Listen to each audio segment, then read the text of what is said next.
자오각반 또이땐나 탄탄. 안녕하세요, 탄탄입니다. 베트남 경제 관련 소식이나 한국 베트남 관련 소식을 공유합니다. 오늘 공유할 소식은 다음과 같습니다. 일본 샤프 공장 및 글로벌 기업 공장들이 중국에서 베트남으로 이전하거나 이전을 계획 중에 있다는 소식과 중국인들이 현지 대리인을 통해 비정상적인 루트로 베트남 토지를 인수하고 있다는 소식과 베트남이 프랑스와 전자정부 구축에 대한 협력을 하기로 했다는 소식과 글로벌 SNS 플랫폼 서비스 제공업체인 니오앱스가 베트남 법인을 설립하고 베트남에 본격 진출했다는 소식과 삼성이 베트남 교육시장에 진출하기로 했다는 소식을 전해드리겠습니다. 한 가지씩 자세하게 알아보기 전에 지속적으로 소식을 들을 수 있도록 먼저 구독을 부탁드리겠습니다. 구독은 영상을 만드는 데 큰 힘이 되오니 꼭 구독해 주시면 감사드리겠습니다. 네, 그럼 가장 먼저 일본 샤프 공장 및 글로벌 기업 공장들이 중국에서 베트남으로 이전하거나 계획 중에 있다는 소식에 대해 알아보겠습니다.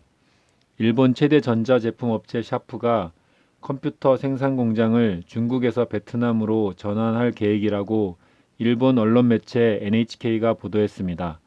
이 움직임은 미국과 중국의 무역 전쟁에 따른 관세 부담을 피하기 위한 것이라고 NHK가 설명했습니다.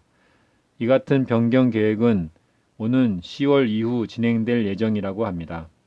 현재 샤프뿐 아니라 여러 다국적 기업이 미중 무역 전쟁의 여파를 피하기 위해 생산 기지를 베트남으로 옮기겠다고 전했습니다. 지난달 미국 신발 제작업체 브룩스 러닝은 중국에서 생산하던 신발 대부분을 올해 베트남에서 만들겠다고 발표했습니다. 애플 아이폰 조립업체 대만 폭스콘은 베트남 생산을 위해 베트남 북부 산업단지 내 부동산 사용권을 취득했다고 밝혔습니다. 한편 애플 협력업체 중국 고어텍은 지난해에 에어팟 생산과 관련된 모든 공급업체에 모든 필요자재를 베트남으로 보내라고 요청했다고 합니다.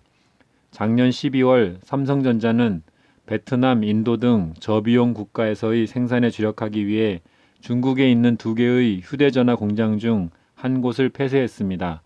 이처럼 미중 무역 전쟁이 장기간 지속되면서 글로벌 기업들이 중국에서 베트남으로의 이동이 심화되고 있어 베트남 경제 발전에 큰 도움이 될 것으로 예상됩니다.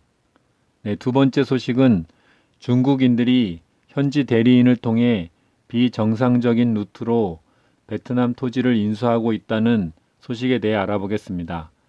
베트남 공안부는 중국인과 기업들이 베트남인들을 통해 베트남의 주요 지역에 토지를 확보해 왔으며 베트남 시민들의 국가 안보와 주권에 대한 우려를 표했습니다. 다낭시 국경지대 및 핵심 경제지역과 같은 해안 지역에 위치한 주요 토지는 상업과 서비스 목적으로 사용된다고 하였습니다.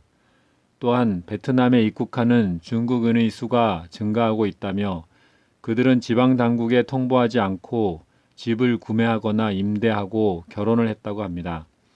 특히 그들 중 많은 사람들이 베트남 법률을 위반하고 해당 지역의 사회 안보에 부정적인 영향을 미쳤다고 합니다. 호띠끼 뭉한 국회의장은 베트남 정부가 외국인에게 토지 사용권 이전을 금지하는 정책을 제정할 것을 제안했습니다. 한편 응화앵찌 의원은 정부가 이 상황을 처리하기 위해 전국적인 조사를 시작해야 한다고 제안했습니다. 공안부는 중국이 베트남에 6,175개의 프로젝트에 총 650억 달러를 투자했다고 밝혔습니다. 그러나 일부 프로젝트는 지연되고 품질이 낮은 구식 장비를 사용하고 있고 중국 투자자들이 노동 허가가 없는 중국 노동자들을 고용했으며 프로젝트의 환경보호 과정도 무시했다고 합니다. 네, 세 번째 소식, 베트남이 프랑스와 전자정부 구축에 대해 협력하기로 했다는 소식에 대해 알아보겠습니다. 지난 5월 30일 베트남 정부와 프랑스 개발청은 전자정부 구축에 관한 양해각서를 체결했다고 국영 언론이 보도했습니다. 계약 서명식에는 베트남 총리와 주 베트남 프랑스 대사도 참관한 것으로 전해졌습니다.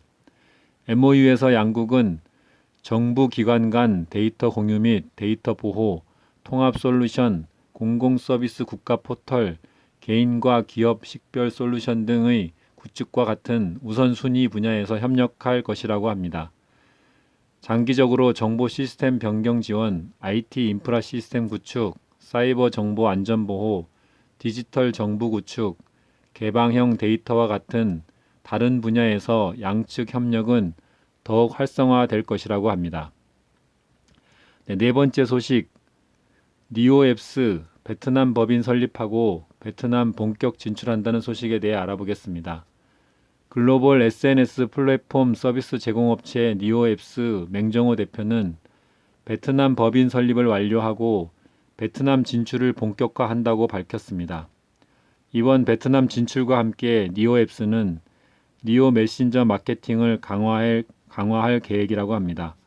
우선 베트남 국민 60%가 활용 중인 페이스북을 통해 약 한 달간 니오 가입 이벤트와 푸시 광고를 진행할 예정이라고 합니다.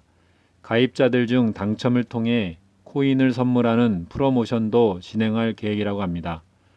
또한 니오앱스는 베트남 내에서 게임 포탈을 운영할 계획입니다.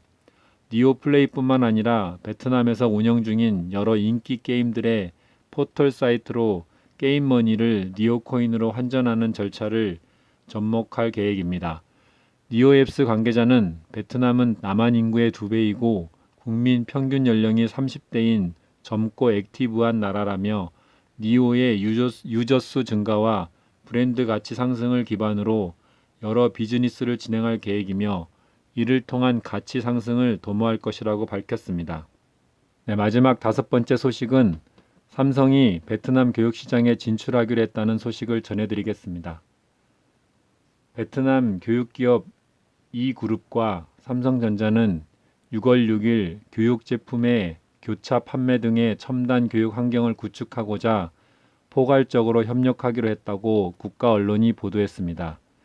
이 그룹은 삼성 직원을 위한 소프트 기술과 영어의 온라인 교육 과정과 삼성 직원 자녀들에게 창의성 교육 프로그램을 저렴한 가격으로 제공한다고 합니다.